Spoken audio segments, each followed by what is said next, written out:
Our next building is going to have a triangular floor plan.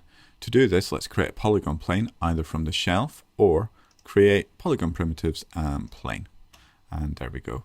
Let's switch to the channel box, and in our inputs, polyplane 1, select our subdivisions width, subdivisions height, and middle mouse button those both down to 1.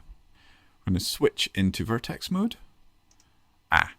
You can see that I still got symmetry switched on, so in the modeling toolkit, let's switch symmetry off, and now I can just select that front vertex and delete it.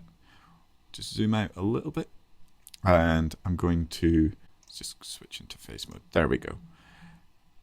And then we're going to press extrude, and I'm going to left click up to a height of 5.5. I'm going to press extrude again because I've still got that top polygon selected. And I'm just going to use the scale tool here just to eyeball and move a new inset, and then press extrude again to add a little bit of extra detail to the roof.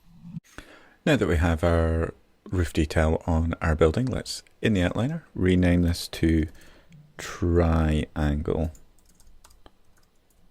building. And let's add a Lambert material by right clicking. Just do it so we can see in the viewport. Switch ourselves back into object mode.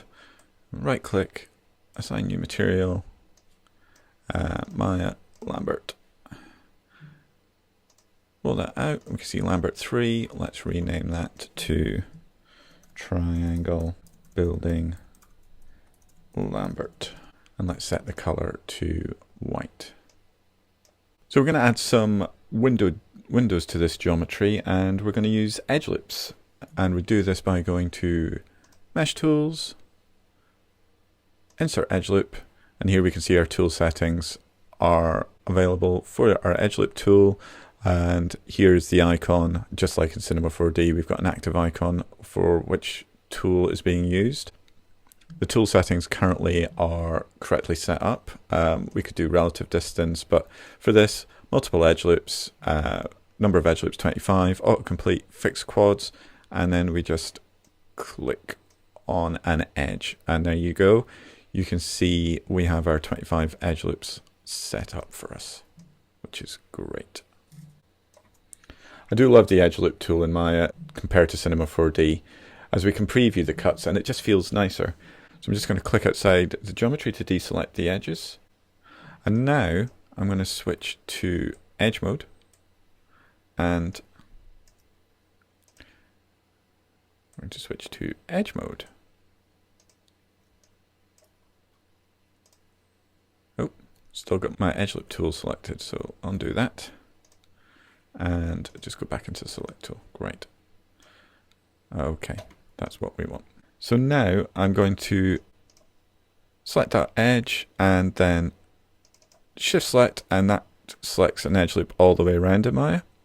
And now I'm going to do that for every alternate edge loop up this side of my building, or double click. There you go.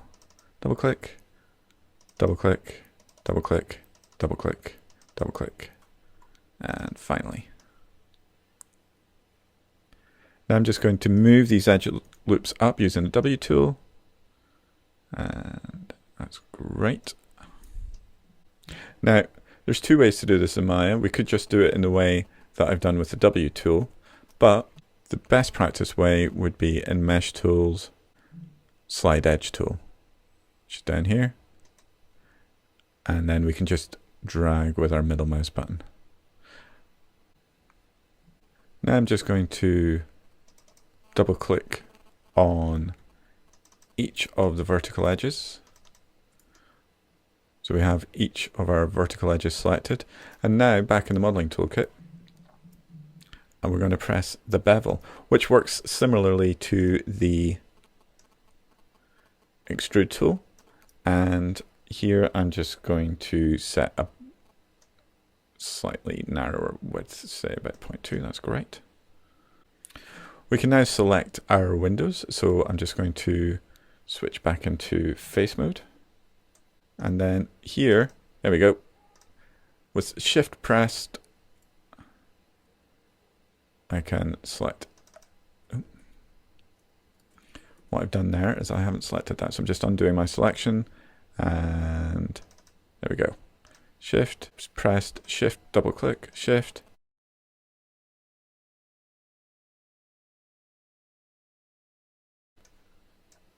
There we go. We have all of our window areas selected.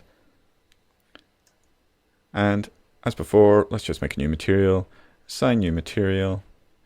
And this time we're going to have another Fong for the specular materials, and